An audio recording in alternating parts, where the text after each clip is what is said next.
Imagine confessing to over 90 unalivings, and the crazy part, the police almost didn't believe you. This is the story of Samuel Little, the most prolific serial killer in US history. Yeah, that's a flex that you don't want. It started in 1970. A woman strangled and buried in a shallow grave in Florida. From there, for the next 35 years, bodies would be found across different states, no connections or prime suspects.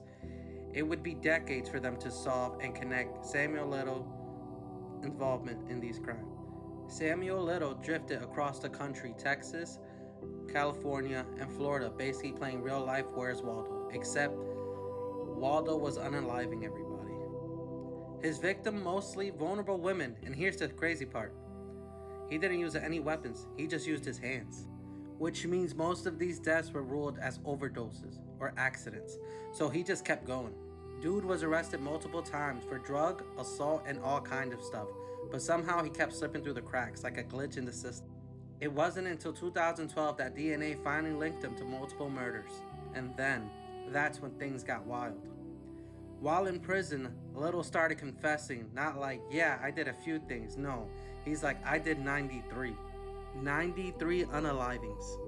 Even the FBI were like, bro, relax. But then they started verifying the cases one by one. He was actually telling the truth.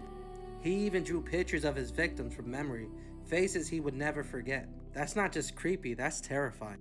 Samuel Little passed in 2020 in prison, but to this day, some of his victims still haven't been identified, which sadly means that there are still families out there who don't know what happened to their loved ones.